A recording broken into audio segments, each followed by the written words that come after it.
So, Hi, yeah. Mackenzie. Hi, I'm Nidhi. Yeah, I didn't even introduce myself. I'm sorry. I just I didn't assumed either. you knew my name because you put that on the meeting, but yeah. Okay, so So, at USC, did you just get in? yeah, I got in January. I had my interview in November or December. I can't remember, but I got in like I want to say around 6 months ago. Okay. And so are you just about to start? Yeah, I start August 16th, so I still have a little bit of time. All right. So you're just relaxing right now. Yeah, and wedding planning. So I am Congrats. stressed. I did not know that you were engaged. I was Instagram stalking you. Yeah, I am. I just want to be done with this before starting school. Yep. So actually I could still do it next year because my program actually has 3 months off um after the first year. So you get a summer break for 3 months. It's a 3-year program, or I would say 33 months. And I know other programs that I got into was 27 to 29 months. So it's not that off, I guess, far off. It's just 6 more months, 6, 9 months. Yeah. That's nice to have kind of that because then you could work, you do normal life things, and it's not Yeah. so drawn out, intense for 27. Definitely going on a vacation during the 3 months. Yeah. Oh my gosh, congrats. So when did you get engaged? Um, Also November, actually. Like, no, December 30th. Yeah. Did you see that coming? Kind of, because I was just like, we need to get this done with before starting school. And then we've been dating for 13 years. So we were literally just waiting on me getting in and him getting residency. My husband's a first year or second year now resident. Okay. Yeah. Where So, is he at? Penn State in Okay. Awesome. Pennsylvania. Yeah. Awesome. Okay. So were you already in California? Yes, I live here. So when I applied, actually I applied broadly because of my stats. I didn't really have a preference. I mean, I would love to stay home and save the money on housing and whatnot, but I was open to experiencing like other states and whatnot because I know it's just a matter of 2 years. So Yeah. yeah. And it does go by really fast. I tend to forget, especially looking back on this last year with the pandemic. I'm like, wait Oh a minute, yeah. was that a year ago or was that Yeah. 2 years ago?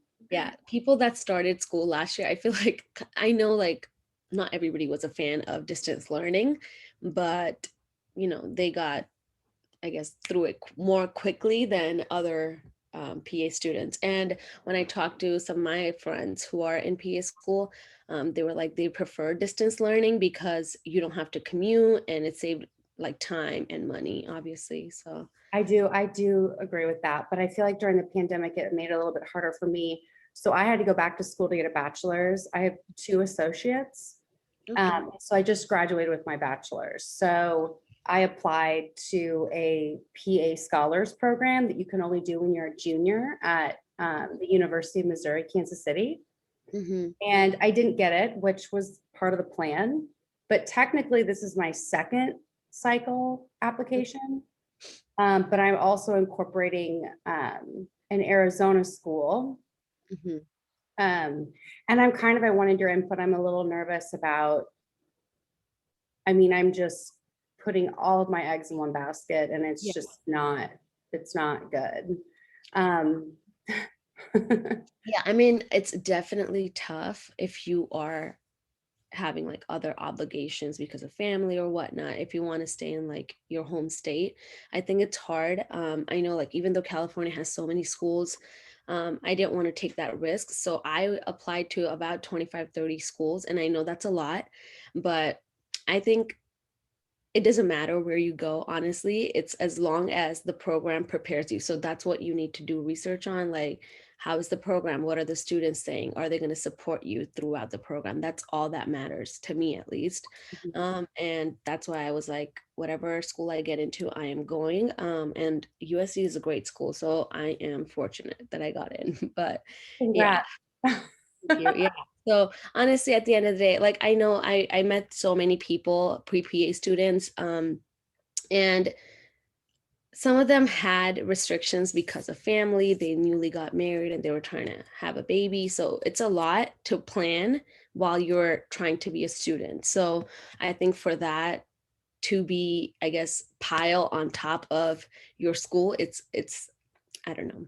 It's tough. Let's just say that. So I think if you can apply like at least 12 schools, apply broadly, and that would be like solid. Um, yeah, because you never know. And even though some people say that, oh, I got in with this stats, you don't know if that could be you or not. So you might want to do research on like mission statement. Do you have that experience? And how can you fit in with the school? So I think all that is a lot to consider. And especially when you're stuck with just like two schools, that's really tough. So yeah. Are you applying broadly also or just Kansas?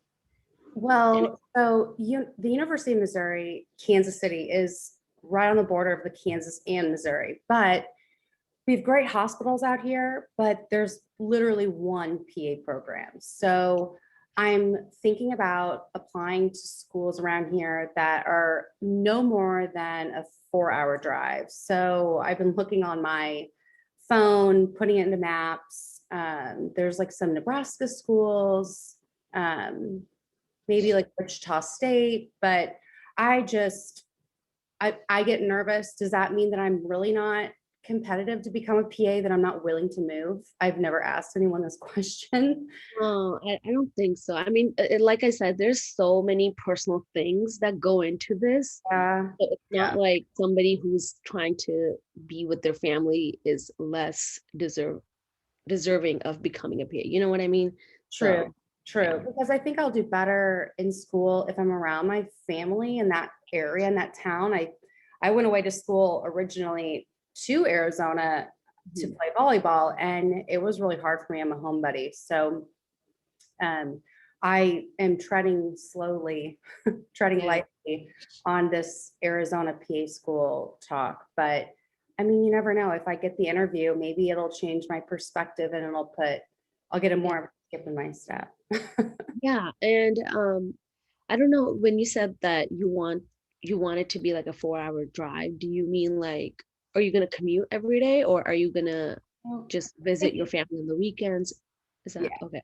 yeah, Okay. yeah. I think But that's then doable. again, I have to think about the financial aspect of it. I have not even gone there. I just figured I will look into that. I know it's going to be expensive, but I'm going to look into it when the time comes. Yeah. Like my program is definitely expensive, but it's gonna be worth it. So So can I just say, I love your website. It is so, you. there's so much content. It's very informative. I've read a lot of things I've not heard about, but then I found some things that have been useful for me.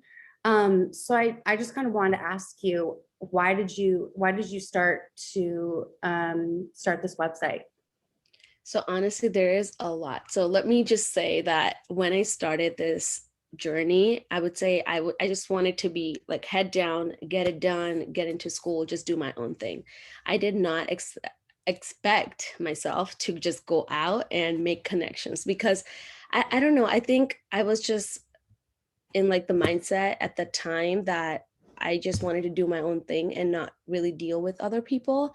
But that's the wrong way to go about this, especially because there's so much out there and you need to learn all of it. And you will constantly make mistakes when you apply. And that was me. Like, even through my third cycle, I was still making mistakes. So, anything from simple things like not meeting requirements but still submitting that button, like submitting that to that school. And I didn't even know what a Casper was. I didn't know what scores I needed on Jerry, everything. So I think what really helped me was being on Facebook groups, where I was connecting with other pre-PAs and PA students. So I wanted to be that resource for other people. And I know for me, I also went to medical school. So that was something that I couldn't connect with other people on. But I actually found somebody through Savannah's PA platform. She did an interview with this person and I connected with them. And I was able to get the support that it's okay, even though people look down upon it and think that maybe I did this as a backup career, I have to defend myself and show that that's not what it is. So I thought that I have really like a unique journey and I want to share that, and a lot of resources as well. So hopefully some people can benefit from this. So that's why. Okay, so you went to med school. I didn't know this about you. I Mhm. apologize. So did you decide that it wasn't for you or did you complete it? So I actually went to medical school in the Caribbean, and like when I went there, it was for a year, and I was just depressed, anxious, and away from my family. So it was just a lot. And just like the mental health aspect of the environment and the place I was in, it was just not for me. So when I came back, I had the summer break. So when I came back, I had to decide if I wanted to go back or rethink my options. So that's when I had started shadowing PAs, doctors, and see what I really want to do. So I did explore other options as well. And obviously, like PA stood out to me the most. So that's what I went with. And then I got my patient care hours because I had zero patient care hours. So yeah. Um, okay, so what has driven you to stay motivated to keep applying? Because you've applied 3 times. Mm, And can I just tell you what a change a year can make? I'm sure you can relate. yeah. Just the building your resume, adding things, experience, shadowing. So what did you just feel so ready the third time? And then when you looked back on the first and second, you kind of were like, I wasn't ready. So actually, the first time that I applied, I think I was ready, but it was more like I'm glad that it took 3 cycles because of the experiences I had, and I would never had that. I would have never had that before. So I got my MPH the second. I think I was done with my MPH the second year that I applied, so second cycle. And right after I graduated, I always wanted to get my MPH. So I just figured that this would be a best time because again, I had a low GPA, so I wanted to let the schools know that I am capable of working hard and excelling in master level courses. So I did that, and I also wanted to get some job experiences. So I always wanted to work for Planned Parenthood. I wanted to work for the county, and I got to do all of that within the year after graduating. So I was like, this is the best case scenario. So I'm glad that it happened because after you become a PA, you're not going to want to work in just public health field even if you have MPH, right? You're trying to collaborate the two or just work in one or the other. So that's why it worked out perfectly, and I'm glad that that happened. So I had a lot of experiences in Good. the 2 years. That's awesome. That's kind of where I'm at. I felt called towards emergency medicine. And so I used to work in an orthopedic office and I work in the operating room as a scrub tech. So when people ask me what I want to go into, honestly, I don't want to say orthopedics Mm. because that's what people are expecting. But I've felt called towards emergency medicine. So I've just been hustling. It's taken a long time, but I've nailed some shadowing at 2 different hospitals. It's nice to see the 2 different populations of people and the 2 different approaches Mhm. to the way